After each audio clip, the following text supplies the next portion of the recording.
नमस्कार, बहुत स्वागत है आप सभी का शख्सियत में। मैं हूं आपके साथ श्वेता मिश्रा अवस्थी। आज हमारे साथ बेहद खास मेहमान मौजूद हैं जो कि गांव से ताल्लुक रखती हैं, खेलों में भी नाम रोशन किया तो राजनीति में भी दमदार रूप से काम कर रही हैं। जी हाँ, हम बात कर रहे हैं राजस्थान राज्य क्रीड़ा परिषद के अध्यक्ष और सादुलपुर विधायक कृष्णा पुनिया जी की। कृष्णा जी, बहुत स्वागत है आपका हमारे इस खास कार्यक्रम में। सबसे पहला सवाल तो यही कि खेल के मैदान से सीधे राजनीति के मैदान में आखिर कैसे छलांग लगाई? मैं कहना चाहूँगी कि खेल में भी मेरे हस्बैंड मुझे लेके आए थे और राजनीति में भी उन्होंने ही मुझे आगे किया। हालांकि अपने कंट्री की जो पॉलिटिक्स है वो ये कहती है कि भाई महिला ज़्यादातर पीछे रहती है इसमें, उन्होंने इसमें भी मुझे आगे किया। कभी सोचा ही नहीं था कि मैं पॉलिटिक्स में आऊँगी, पर हमेशा कुछ ना कुछ दिल में एक कसक ये रहती थी कि समाज के लिए कुछ करना है, अपने क्षेत्र के लिए कुछ करना है। तो जब ये अपॉर्चुनिटी मिली हमें कि हम इसमें जाकर कुछ अच्छा कर सकते हैं तो इसमें आ गए हम। और खिलाड़ी से राजनेता बनने का ख्याल आया कैसे? आपने कहा कि आपके पति ने इसमें मदद की, लेकिन ख्याल कैसे आया कि जाना चाहिए राजनीति में? क्या है कि हमारा जो लोकतंत्र है ना, जब हम ड्रीम लेते हैं कि हमें समाज के लिए कुछ करना है और जो भी पॉलिसीज बनती हैं वो जो लागू होती हैं वो गवर्नमेंट बेस ही होती हैं। और ये था कि मैं अगर ये आवाज़ बनूं तो क्यों ना मुझे इस फील्ड में आ जाना चाहिए। और बस यही एक रीज़न रहा। और मेरे ग्रैंडफादर इन लॉ थे, वो पॉलिटिक्स से टच थे, तो शायद ये जीन वीरेंद्र जीन में भी थे कि उनको ये था कि हाँ हमें इसमें होना चाहिए। उन्होंने ही मोटिवेट किया आपको? मोटिवेट उन्होंने किया, ये मैं कह सकती हूँ। क्योंकि माना ये भी जाता है कि विधानसभा तक पहुंचने का आपका सफर बहुत ही रोचक रहा है, गौरवमयी रहा है। कोई इंटरेस्टिंग फैक्ट जो आपको लगता हो या आप पहले तैयार नहीं हुई हो कि कैसे कर पाऊंगी, जाऊं या नहीं जाऊं, क्योंकि चुनाव होते हैं, सबके साथ जुड़ाव रखना होता है, तो आसान भी नहीं होता है। ये आसान नहीं होता। और एक और बताऊंगी श्वेता जी, जब कभी भी हम स्टेडियम में ट्रेनिंग के लिए आते थे और विधानसभा को देख के वीरेंद्र जी मुझे ये कहते थे, तुझे कभी लगता नहीं है कि तुझे इसमें होना चाहिए? और इतना है कि मुझे कॉन्फिडेंस वहाँ आता है जब मुझे ये लगता है कि वीरेंद्र जी को ये है कि मैं कर जाऊंगी, तो मुझे नहीं लगता कि मैं नहीं कर पाऊंगी। और उन्होंने हमेशा मेरे में विश्वास दिखाया।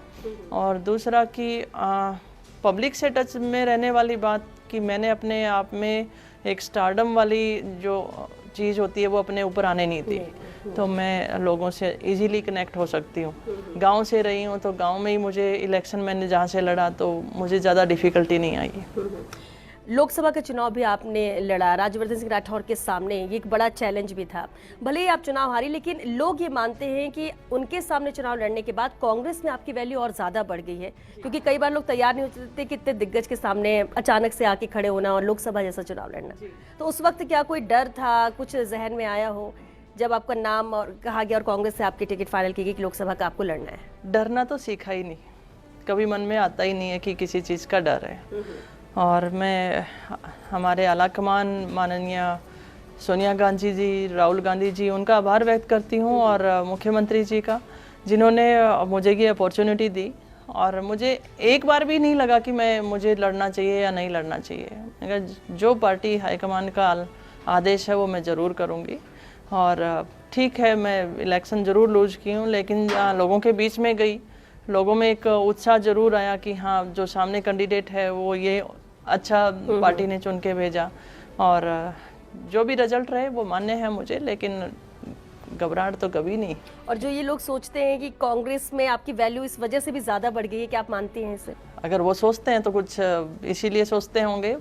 मुझे तो ये लगता है कि मेरी वैल्यू थी तभी मुझे कांग्रेस में लिया गया। और दूसरा मैं ये कहना चाहूँगी कि काम कोई भी करेगा, किसी भी क्षेत्र में करेगा तो उसकी वैल्यू बढ़ेगी।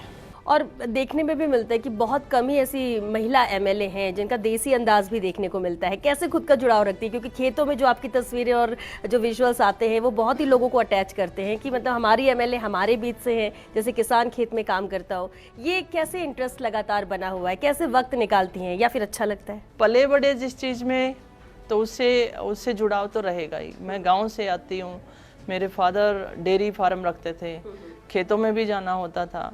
हाँ ये सही है कि जॉइंट फैमिली में पली बड़ी उतना काम नहीं किया हुआ था, लेकिन उन कामों को देखा है मैंने होते हुए। कभी कभी मेरी दादी मुझे खेत में भेज देती थी और ऑनेस्टली मैं, दादी मुझे कुछ कहती थी, मैं मना नहीं करती थी उनको, बाकी पीछे से बच्चे कहते थे चल पड़ती हो थोड़ा सा, कहते ही काम है ये है वो। पर वो आपने मेरी फसल कटाई में भी देखा होगा कि हाथ ऐसे चल रहा है जैसे मेरा ये काम किया हुआ है। दूध निकालना मुझे आता है। जब उनके बीच में होती हूँ, मेरे मदर इन लॉ हैं जो चाची सास हैं, वो मुझसे काफ़ी मजाकिया हैं, कभी मुझे ये काम करा के दो तो मैं उन्हें करवाने लग जाती हूँ। कई बार महिलाएं मेरे साथ अच्छे से जुड़ जाती हैं कि हम लगे हुए हैं आप भी करा के दिखाओ, तो मुश्किल नहीं लगता है क्योंकि उन चीज़ों से मैं गुजरी हूँ।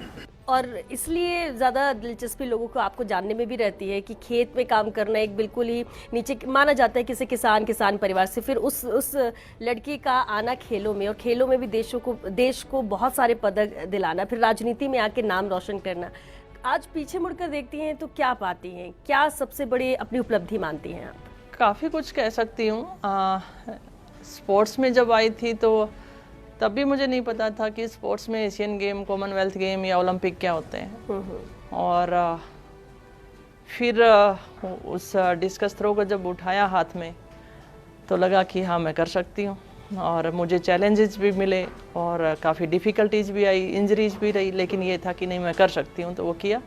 वो भी मेरे लिए बहुत ही सुनहरा समय रहा है जिसमें बहुत सारी उपलब्धियां हमने हासिल की हैं। तो जिसमें मैंने कॉमनवेल्थ में गोल्ड मेडलिस्ट हूँ मैं, तो पहली महिला बनी जो भारतीय है जिसने कॉमनवेल्थ में गोल्ड मेडल जीता एथलेटिक्स में। साथ ही अर्जुन अवार्ड, पद्मश्री। और फिर पॉलिटिक्स में आई तो जब गांव में दौरा किया, पहला इलेक्शन लूज कर गई थी, उसके बाद उनसे टच में रही, वहाँ की समस्याएं देखी, तो मुझे लगता था कि हाँ ये एक किसान और मजदूर से जुड़ी हुई वाजिब समस्याएं हैं जिन्हें हमें उठाना चाहिए। और मुझे वो हेल्प इसी में मिली कि मैं उन लोगों से टच में रही तब। तो उपलब्धियां ये है कि अगर राजनीति की देखी जाए तो मैंने कुछ लोगों के बीच में वादे किए थे कि मैं अगर आप मुझे एमएलए चुनते हैं तो मैं ये काम करना चाहती हूँ, और उसी अनुरूप मैंने काम किए हैं। खेलों की बात की आपने, कहा कि आपको पता भी नहीं थी कौन कौन से गेम्स होते हैं, कौन से मेडल्स कैसे लाते हैं, कोई भी इसे लेके जाएंगे, लेकिन जब खेलों में आई तो डिस्कस थ्रो को ही क्यों चुना, क्यों लगा कि इसी में मुझे आगे जाना चाहिए? डिस्कस थ्रो एक तो जैसे मैं कॉलेज टाइम में भी खेलती थी, कॉलेज टाइम में भी इतना ही था कि आप इंटर कॉलेज बेस पे या कॉलेज में जब आप बेस्ट एथलीट स्पोर्ट्स फेस्टिवल जब आता है, मेरे बुआ जी थे वो भी डिस्कस थ्रो करते थे, और उस बीच में कॉलेज के लिए तो डिस्टेंस रनिंग भी कर लेती थी। और फिर मेरी शादी जब वीरेंद्र जी से हुई तो ये खुद हैमर थ्रोवर थे, तो इन्हें भी पता था कि एक थ्रोवर्स के लिए हाइट का एडवांटेज रहता है, तो किसी ना किसी तरीके से मोटिवेशन जो है फैमिली की तरफ से ही मिला। परिवार का सपोर्ट रहा इसलिए आगे बढ़ते रही। कृष्णा जी, बहुत सारी चीज़ें जो आपके बारे में हम जानना भी चाहेंगे और लगातार आपसे हमारी चर्चा भी जारी रहेगी। फिलहाल एक छोटे से ब्रेक के लिए यहाँ रुकेंगे, जल्द लौटेंगे। इस ब्रेक के बाद आप बने रहिए हमारे साथ।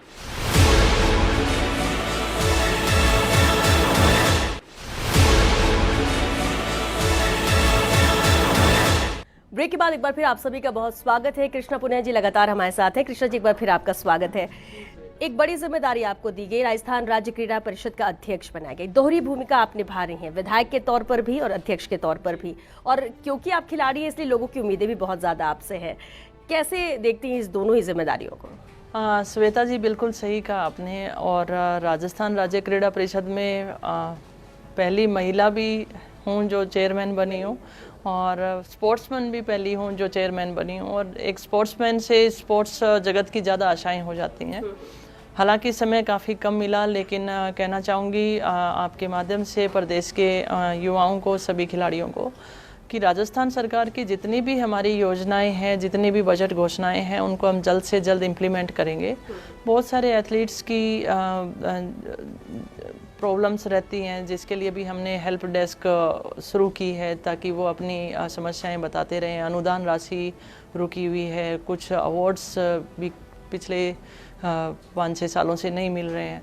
तो इस तरीके से काफ़ी चीज़ें हैं जो हमें करनी है। पर इतना ही कहना चाहूँगी कि राजस्थान सरकार युवाओं के भविष्य के लिए प्रतिबद्ध है। और हाल ही में आपने देखा कि आउट ऑफ टर्न पॉलिसी के तहत हमने बहुत सारे एथलीट्स को जॉब दी है, और अवार्ड मनी हमने काफ़ी बढ़ाई है, 3 करोड़, 2 करोड़, 1 करोड़ रुपए। और इसके साथ ही ये है कि जो भी हमने अकेडमियाँ दी हैं, और हाल ही में एक और हमने बदलाव किया कि जब तक बच्चा 18 साल का होता था हम कोई भी एकेडमी से उसे फिर बाहर कर देते थे। एज 18 हमने रखी थी, अब हमने 20 की है, क्योंकि एथलीट्स की परफॉर्मेंस आते आते समय लगता है और जब वो फिट होता है, परफॉर्मेंस देने वाला होता है, तो हम उसे उस फैसिलिटी से दूर कर देते थे। तो वो हमने रखा है। साथ ही हमने एथलीट्स के लिए एक और बहुत ही अच्छा काम किया है, MOU किया है डॉक्टर्स के साथ। राजस्थान वेलफेयर डॉक्टर्स सोसाइटी की तरफ से बच्चों को काफ़ी बार इंजरी होती है तो वो समझ नहीं पाता था कि किसे उसे दिखाना चाहिए, और फ्री ऑफ कॉस्ट हमें ये फैसिलिटी डॉक्टर्स ने प्रोवाइड करवाई है, जो SMS स्टेडियम के अंदर ही है। और अच्छी बात यह है कि उसी के एडजॉइनिंग हमारा हाई परफॉर्मेंस सेंटर है, जिसमें फिजियो की हमारे पास फैसिलिटी है।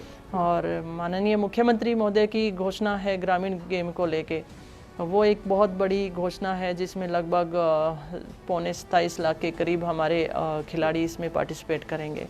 उसे हम जुलाई अगस्त में करवाने जा रहे हैं। फिर उसके साथ स्टेट गेम है, और मुख्य उद्देश्य यही है कि राजस्थान में जिस तरीके से आउट ऑफ टर्न पॉलिसीज़ के तहत जॉब देना, खिलाड़ियों का अनुदान बढ़ाना, और ये पहला प्रदेश है जिसमें हम 25 बीघा ज़मीन भी बच्चे को देते हैं, और जयपुर के अंदर रिहायशी इलाके में उसे प्लॉट देते हैं, जॉब देते हैं। तो खेलों का माहौल बदले और हरियाणा की तर्ज पे हम भी राजस्थान को खेलों में नंबर 1 लेकर आएँ, ये हमारा उद्देश्य है। बिल्कुल। और हम क्योंकि राज्य क्रीड़ा परिषद की बात करें, ये वही जगह है जहाँ पर कई बार आपने भी खिलाड़ी रहते चक्कर काटे होंगे। बहुत सारे खिलाड़ी होते हैं कि काम नहीं होते या पूछना हो कोई प्रॉपर जानकारी नहीं मिलती। ऐसा खिलाड़ियों को आपके आने के बाद ना करना पड़े, इस पर किस तरह से फोकस रहेगा? इसीलिए हमने क्या हुआ कि कई बार आपने जैसे बताया, मैं विधायक हूँ, मैं फील्ड में रहूँ या कहीं और मेरी ड्यूटी लगी है, तो खिलाड़ियों के लिए हेल्प डेस्क हमने शुरू की। कई बार बच्चा अपना एक फोरम हमने दिया है कि आप अपनी जो भी प्रॉब्लम है वो हमें लिख के दे जाइए, तो उसे हम फॉलो करते हैं। संबंधित विभाग के पास वो प्रोफाइल जाती है बच्चे की क्या प्रॉब्लम है, और उनसे पूछ के उन बच्चे को हम इत्ला कर देते हैं कि आपकी ये दिक्कत है, आपने अनुदान राशि के लिए फॉर्म जमा कराया तो इसमें ये कमी रही है, ये कब तक आपका कंप्लीट हो जाएगा। ये सारी चीज़ें हम समय समय पे कर रहे हैं। और आपके खेल की बात करें तो देश के लिए पदक की आपने झड़ी लगा दी, एक के बाद एक लगातार अच्छा परफॉर्मेंस देते रहे और आगे लगातार बढ़ते रहे। लेकिन हर खिलाड़ी अपना बेस्ट देता है, बेस्ट करने की कोशिश करता है, और इतने सालों में बहुत सारे ऐसे पल होंगे जो आपके जहन में हमेशा रहेंगे। कोई यादगार पल जो आप यहाँ शेयर करना चाहें? कॉमनवेल्थ गेम रहेगा, क्योंकि कॉमनवेल्थ गेम जब दिल्ली में हुआ, और एथलेटिक के लिए हमेशा से ही नेगेटिव न्यूज़ रहती थी कि एथलेटिक में हमारा गोल्ड मेडल नहीं आएगा। और इंडिया में चूँकि हो रहा था तो प्रेशर काफ़ी था, लेकिन ट्रेनिंग इतनी हार्ड हमने कर रखी थी, हमें बिलीव था कि नहीं हम इस बार करेंगे। तो एक वो मेरे लिए बहुत ही हमेशा याद रहने वाला पल रहेगा। और दूसरा, मैं लंदन ओलंपिक का ज़रूर बोलना चाहूँगी। लंदन ओलंपिक में भी मैं फर्स्ट इंडियन वुमेन थ्रोअर बनी थी, जो फाइनलिस्ट थी और 6th पोजीशन पे पहुँची थी। और इंटरेस्टिंग ये है कि जो परफॉर्मेंस मेरी हमेशा से जो भी रही, जो मैंने होम ग्राउंड पे जो परफॉर्मेंस दी, उससे बढ़ के मैंने हमेशा परफॉर्म किया था। तो ये मेरे कैरियर का अच्छा रहा। हाँ, 2006 कॉमन एशियन गेम जो थे, हालांकि मैं अपना पर्सनल बेस्ट दे के आई हूँ, मेरा फर्स्ट वो मेडल था, ब्रॉन्ज मेडल था, पर वहाँ मुझे लगता है कि शायद एक्सपीरियंस अच्छा होता तो मैं वहाँ पे भी गोल्ड ले सकती थी। तो उतार चढ़ाव ज़िंदगी में, खेलों में हर जगह रहते हैं, लेकिन मैं अपनी स्पोर्ट्स लाइफ से संतुष्ट हूँ। जितना भी समय हमने देश के लिए खेला, अच्छा खेला। एक अहम सवाल है, वीरेंद्र पुनिया जी से आपकी मुलाकात कैसे हुई और कब लगा कि वो आपके लिए परफेक्ट है? गांव के बच्चे की शादी कैसे होती है आपको मालूम है। मेरी अरेंज मैरिज है। ज़्यादातर लोगों को ये लगता है कि शायद लव मैरिज है, और अरेंज मैरिज है। तो मुलाकात तो अरेंज मैरिज थी। मेरे फादर को ही पता उन्होंने कैसे क्या जैसे ढूंढा, कैसे क्या, लेकिन अच्छा जीवन साथी मेरे लिए चुन के दिया। यानी शादी के बाद, आपका बेटा होने के बाद, इसके बाद आपने अपने को खुद को तैयार किया। कोच भी वीरेंद्र जी ही रहे? जी हाँ, शुरुआती 2-3 साल में मैं इंडिया कैंप में रही, तो वहाँ जो भी कोचेज डिस्कस थ्रो के रहते थे उनके साथ ट्रेनिंग की। लेकिन 2005 के बाद मेरे पर्सनल कोच वीरेंद्र जी रहे। और खेल अधिकारी पद के चयन को लेकर भी वीरेंद्र जी पर सवाल भी उठे, वीरेंद्र जी को लेकर आप पर सवाल उठे, उस पर क्या कहना चाहेंगी? क्योंकि बार बार ये कहा जाता है जो डिजर्विंग था उसे नहीं मिला और आपकी वजह से उनको ये पद दिया गया। मैं मीडिया के सामने यही कहना चाहूँगी, अगर उनसे कोई भी डिजर्विंग था तो उनका नाम आना चाहिए था कि उनसे कोई डिजर्विंग रहा। दूसरा, उन्होंने प्रूव करके दिखाया, उन्होंने मेडल देश के लिए अपने एथलीट से जितवा के दिखवाए। दूसरा, मैं तब मानूं कि जब वो डिजर्विंग नहीं थे और तब हो जाता तो मेरी वजह से होता। हाँ, जब राजनीति में कोई सदस्य आ जाता है और उसकी फैमिली मेंबर कोई डिजर्व करता है किसी भी मामले में, मैं ये नहीं कहना चाहती कि सिर्फ मेरे हस्बैंड के लिए, किसी भी मामले में तो सीधा लोगों को ये होता है कि अप्रोच की होगी तब लगा होगा। और मैं अपने प्रदेशवासियों को कहना चाहूँगी कि हमारा एक ही मकसद है कि राजस्थान के खेलों को ऊंचा ले जाया जाए। और अगर हम बेटियों की बात करें, पहले पढ़ाया नहीं जाता था लेकिन अब उस पर बहुत फोकस किया जा रहा है, लेकिन गांव से निकलकर किसी लड़की के लिए खेलों में जाना, आगे बढ़ना कितना मुश्किल होता है, और पहले से अब में आप क्या फ़र्क पाती हैं? अब तो वो दौर नहीं है। अब मुझे लगता है अब गांव की महिलाएं भी काफ़ी समझदार हो गई हैं। मेरे आने के बाद अगर आप अब देखती हैं तो राजगढ़ के अंदर बहुत सारी इंटरनेशनल एथलीट हमारे पास रही हैं, और अभी भी बहुत बच्चे जैसे ट्रेनिंग कर रहे हैं। ये अकेले, मैं तो वहाँ थोड़ी संख्या ज़्यादा इसलिए बता रही हूँ, लेकिन आप सुबह स्टेडियम में देखेंगी तो बहुत सारी लड़कियाँ ट्रेनिंग के लिए आती हैं। तो अब वो चीज़ें नहीं रही हैं, बदलाव आया है। राजनीति में कई बार षड्यंत्र पूर्वक भी छवि धूमिल करने की कोशिश की जाती है, कई लोगों के साथ हुआ है, गलत तरीके से भी होता है, कई बार बातें सही भी निकलती हैं, लेकिन आपके ऊपर भी, आपकी भी छवि बिल्कुल साफ। लेकिन एक मामला था ऐसे जो विष्णुदत्त बिश्नोई का लेकर के आत्महत्या हुए, उसमें आपका नाम बहुत उछाला गया। क्या आपको लगता है कि क्या वाकई में षड्यंत्र पूर्वक है या कोई इन्वॉल्वमेंट नहीं था और सिर्फ छवि खराब करने की कोशिश थी उस मामले को लेकर? जैसा आपने शुरुआती समय में पूछा कि राजनीति में भी आपने बहुत अच्छी भूमिका में रही, और जब कोई भी व्यक्ति राजनीति में नया आता है तो आपके जो प्रतिद्वंदी होते हैं और वो आगे बढ़ रहा होता है तो लाजमी है उसे तकलीफ होती है। मैं चाहती हूँ मेरी छवि एक ऐसी है, मैंने देश के लिए तिरंगा लहराया है, और अगर मेरी वजह से ऐसा कुछ होता है तो वो साफ होना चाहिए था। फिर आज तक क्यों नहीं आई वो चीज़ें आगे? आज तक आ जानी चाहिए थी। सरकार ने तो तुरंत सीबीआई की जांच के लिए दे दी थी, पर प्रदेशवासियों को कहना चाहूँगी, राजनीति में आई हूँ तो क्षेत्र की सेवा के लिए। कोई भी ऑफिसर रहेगा वो किसी के दबाव में कार्य नहीं करता है, क्योंकि उसकी जॉब है, वो ट्रांसफ़र करा के जा सकता है। ऐसा काम वो कभी नहीं करेगा, ऐसा दबाव कहीं से नहीं आएगा, क्योंकि ज़िंदगी दोबारा नहीं मिलती है। आप अपनी ट्रांसफ़र करा के दूसरी जगह जा सकते हो। आज कितने ही जो ऑफिसर्स हैं, कोई छुट्टी पे चला जाता है, कोई ट्रांसफ़र करा के चला जाता है। ये उसकी व्यक्तिगत हो या कैसा हो मुझे नहीं मालूम, मैं कोई कमेंट नहीं करना चाहती। हाँ, ये बीजेपी के द्वारा मैं कहना चाहूँ या स्थानीय नेताओं के द्वारा मैं कहना चाहूँ एक प्रोपेगेंडा था कि एक उभरती हुई जो जनता के बीच में, आपने जैसे कहा कि आप खेतों में चली जाती हैं, महिलाओं से मिलने लग जाती हैं, लोगों से कनेक्ट करती हूँ, एक यही तकलीफ थी कि ये लोगों से कनेक्ट कर रही है, तो विरोधियों को तो तकलीफ होगी और इस वजह से जी। खैर, लेकिन एक और अहम बात है कि आज की हम राजनीति की बात करें, महिलाएं भी बढ़ चढ़कर हिस्सा ले रही है, आगे आ रही हैं। कांग्रेस की अगर बात कर ले, क्या आपको लगता है कि महिलाओं को उतनी तरजीह मिल रही है जितनी मिलनी चाहिए, जितनी संख्या के इतर अगर पैरेलल बात की जाए तो? देखिए, कई बार ये इंटरेस्ट पे भी है महिलाओं का। जैसे मैंने देखा है कि उस लेवल तक जाना मुश्किल भी है, क्योंकि एक दोहरी भूमिका में रहती हैं, परिवार का भी है, राजनीति का भी है। राजनीति एक ऐसा क्षेत्र है जिसमें 24 आवर जॉब है।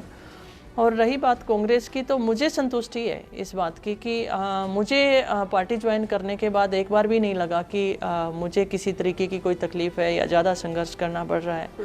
तो देखिए, मेहनत हर फील्ड में है।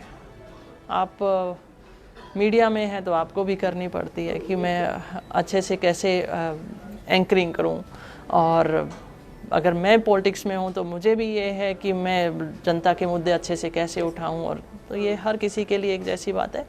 हाँ, थोड़ा सा डिफ़िकल्ट महिलाओं के लिए ज़रूर रहता है, क्योंकि परिवार की जिम्मेदारी भी रहती है।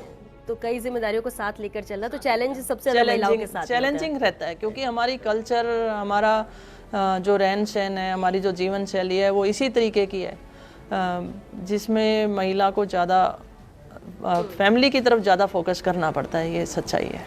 सादुलपुर सीट से आपको जीत मिली, विधायक के तौर पर आप जिम्मेदारी निभा रहे, लोगों से कनेक्ट हैं। इधर जयपुर ग्रामीण आपको भेजा गया लोकसभा चुनाव लड़ने के लिए। भविष्य में जयपुर या आसपास या किसी और सीट से कुछ लड़ने की ऐसी मंशा है, या फिर जो जिम्मेदारी दी जाएगी बस सर आंखों पर? जो जिम्मेदारी दी जाएगी, क्योंकि देखिए मेरा जुड़ाव जयपुर ग्रामीण से मैं ज़रूर उन सभी कार्यकर्ताओं का आभार व्यक्त करना चाहूँगी, क्योंकि मुझे बहुत कम समय मिला। मैं समझ भी नहीं पा रही थी कि पूरा जो लोकसभा क्षेत्र है, पर उन सब कार्यकर्ताओं का आभार व्यक्त करती हूँ कि थोड़े से समय में एक बहुत अच्छा जुड़ाव रहा। आज भी मुझसे लोग आकर मिलते हैं, कोशिश रहती है कि उन लोगों से जुड़ूं, उन लोगों के जो काम कर सकती हूँ वो करने की कोशिश करूँ, और बाकी तो पार्टी के ऊपर है कि वो मुझे कहाँ कैसे जिम्मेदारी देगी। और देखिए, आपने जैसे महिलाओं के लिए बात लेकर कही, अपनी कॉन्स्टिट्यूंसी से राजनीति में निकलना बहुत मुश्किल हो जाता है, और मुझे मेरा ज़िला छुड़वा के दूसरी ज़िले से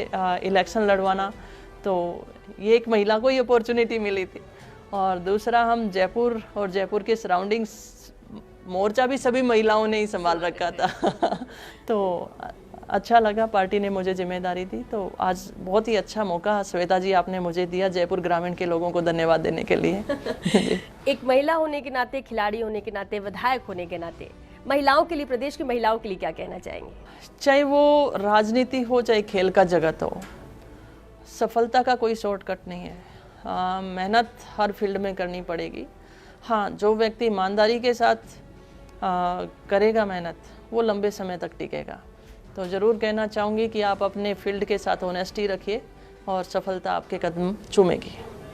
कृष्णा जी, बहुत शुक्रिया हमारे शो में आने के लिए। हमारे दर्शक भी जो कृष्णा पुनिया को समझना, जानना चाहते थे, वो इस शो के जरिए ज़रूर जान सकेंगे। बहुत बहुत शुक्रिया। तो कृष्णा पुनिया, जिनका साफ कहना है, देखिए, महिला होना या गांव से होना या पीछे किसी के रहना, ये ज़रूर नहीं है। अगर आप कुछ सोच लेंगे, चाह लेंगे, तो उसे कर लेंगे और उसमें सफलता आपको ज़रूर मिलेगी, और फिर किसी की ज़रूरत आपको नहीं मिलेगी, लेकिन उसके लिए आगे आपको ही बढ़ना होगा। चलिए, फिर मुलाकात होगी शख्सियत में। फिलहाल के लिए दीजिए इजाज़त। नमस्कार।